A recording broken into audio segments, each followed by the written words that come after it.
I hadn't had any disappointments. I mean, sports is a tool that teaches, and it teaches you bad things. It can also teach you good things. It's how you perceive those things. I've looked at every experience that I've had, negative and positive, and taken that as a positive. If I wouldn't change anything because I think it would alter some of the other things that happened. So when I look back, I can't say that I've had any bad things happen. Sure, I mean, you don't want bad things to happen, but you deal with bad things. You can't have good or without bad. The actual system wasn't prepared for me. I thought I was ready in '97. Right. And I didn't have a major record company market and promote my project until 2003. Right. So for that time period, I had to run on my own energy. I had to convince myself that I'm gonna make it. Regardless of how people felt at that time. And what it does is it makes you feel like, well, it made me feel like there's gonna be points that people are gonna mistake my confidence for arrogance, because they don't understand the process I went through. And how much I had to believe in myself in order to make these things happen. I feel like you can will yourself into a good space. Like, things that are meant to happen will. And if you believe in yourself enough, you can help yourself learn. You can inspire, yourself in different ways where you can actually discipline yourself. To the point that you can become good enough. Like from '97, like when I started writing, it was full time, like every day I was writing music because I had no choice. If I was going to Miami, and then I didn't make it into the NFL. At that time, Warren Sapp and all these guys were getting drafted. So I felt like, man, that's my dream. That didn't happen. I went up to the CFL in Canada, in Calgary. Then I got cut a couple of months later. I had to move back in with my parents. When I had to move back in with my parents, I had $7 to my name. And it wasn't paper, man. It was a little bit of paper and a little bit of change. I'll never forget driving back from Tampa. My dad had to pick me up, and we were on I-75. And I reached in my pocket and I counted my money, man. I had $7, which is why I name everything $7 now around me. Everything's named $7. But anyway, I had to move back in. I was 24, 25 years old, and I thought, wow, everything is crumbling around me. Everything, man. I've got no job. My dreams of work. Since I was 14, I was playing football, and that was my goal, was to make it in the NFL. That didn't happen. I moved back in with my parents. I felt like a failure.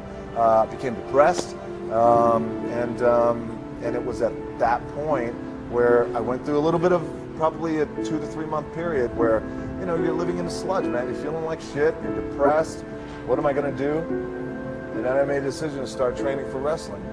2.5 million that I will be victorious. I believe in my skills. I believe in my talent. If no one believes in Floyd Mayweather, I believe in me. Dedication, hard work. Dedication, hard work. I'm a one-man army. One-man army. The world can go against me. I'm still come on top. Yeah, that was the greatest moment because I think that took me from if I had any doubts about playing on college level or playing with the big guys, that shot gave me the confidence that I belonged where I was, and that it was, if you put your mind to doing whatever you want to do, good things can happen, so before anything else happened with Michael Jordan outside of that game and against you guys, that shot gave me the idea that I could be better than what people think, and I can, surpass any expectations that I may have for myself.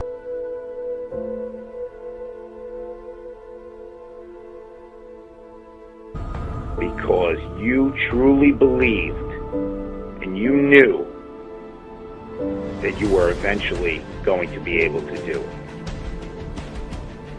And success in any endeavor is just the result of getting past those little failures. But it's the act of failing that makes you improve. That makes you want to do better. That makes you want more out of yourself. And you can either take the failure as the ending to your endeavor, or you can take it as a beginning road to success.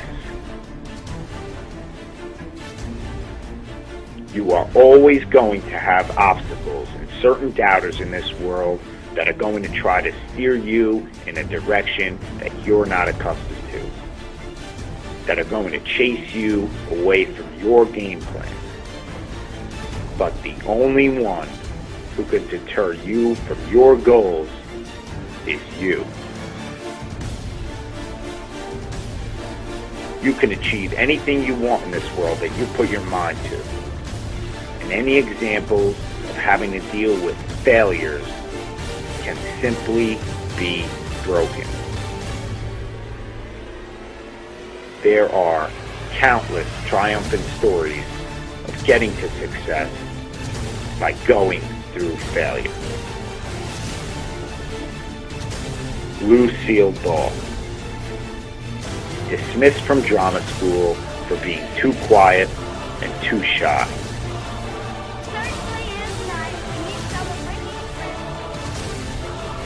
Albert Einstein did poorly in an elementary school and failed his first college entrance exam. Isaac Newton did poorly in grade school and was considered unpromising.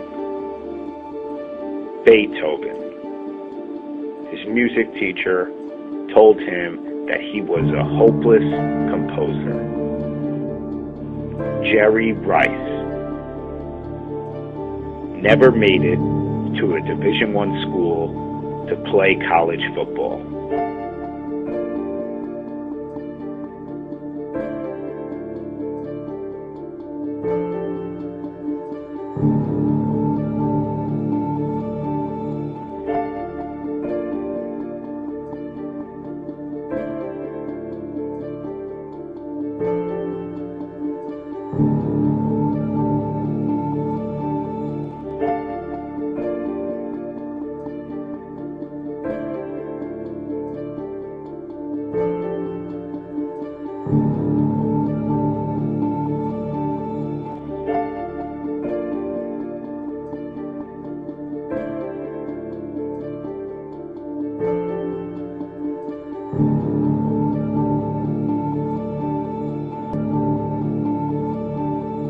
Hillary Clinton failed the D.C. bar exam just to pass the one in Arkansas.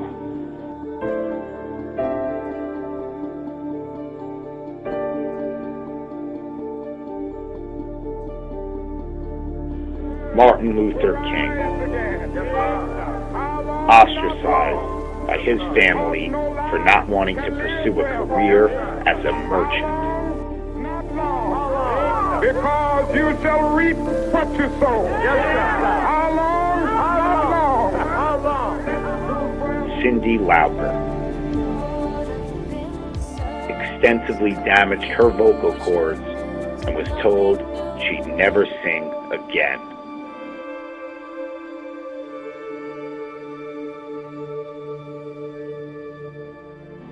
Barbra Streisand. Her Broadway debut opened and closed on the same night. Brock Lesnar had to view my life in the world told by doctors I got a different take on life. he would never fight when you have everything again. taken away from you and you're laying helplessly in your hospital bed, not sure if I'm going to even get back in the octagon, something that I've grown to just love to do, and this is my life. You know, and so to not have, I've always been in control. George Lucas. His first film flopped, prompting every major studio to turn down his next movie, American Graffiti. You killed him. No, I am your father. John Grisham. His first novel, rejected by 16 agents and 12 publishing houses. Many years.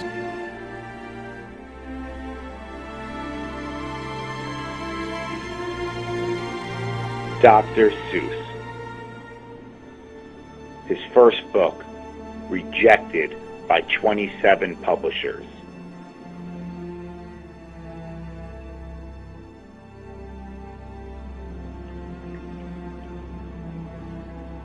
Elvis Presley. His music teacher in high school gave him a C and told him he couldn't sing. One for the money, two for the show. But you get ready now, go, can't go, but don't you step on my blue suede shoe. Anthony Robles, born without a leg.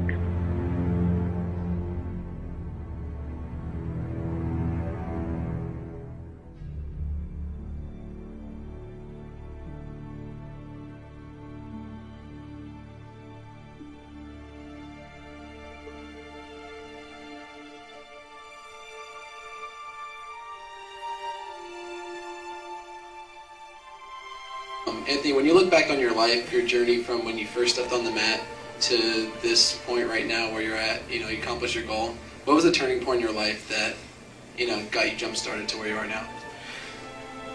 Honestly, it was, I think it was my sophomore year. I took sixth in high school state, and a good friend of mine, he was a state champion that year. And, I wanted to be a state champion just like him.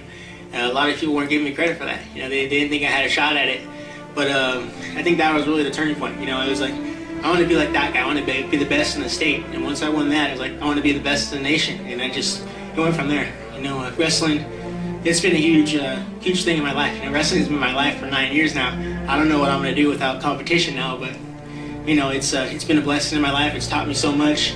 It's really helped me to become a man. And I'll be forever grateful for that. Wrestling's gave me so much. I feel like I'm obligated to, help in whatever way I can. And I'll definitely be around Arizona State wrestling room, just helping out the younger guys as much as I can because, I'm very grateful to them. They're one of the few Division I schools who gave me a shot, and I had some coaches that believed in me. And I want to be able to help them, just to say thank you, and help those kids that, like myself, others wouldn't have given a shot. I want to be able to help those kids rise up out of nothing and achieve their goals. Obstacles are there to signify how bad you want something. Failure is a passageway to success. It's how you respond to failures or obstacles or those stumbles or brick walls that will ultimately determine your results.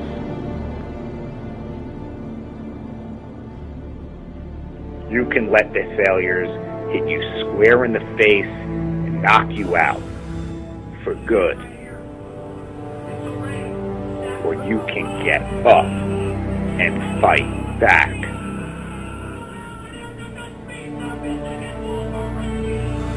You will always pass failure on the way to success. It's just about never being content with where you are in the present and moving forward with an incessant vigor to want more out of yourself, to want to do better, to have that internal fire to not end up failing. Do you have it in you? I would ever have the chance to stand before you today. So when I returned home, I spoke with Michael and Elijah and I said, that's how you do it, son. You do it like they did it. I wanted to stand in front of my boys and say, do it like your dad, like any proud dad would want to. And at that moment, a voice came over me. And it said, look up, get up, and don't ever give up. You tell everyone or anyone that has ever doubted, thought they did not measure up, or wanted to quit, you tell them to look up, get up, and don't ever give up.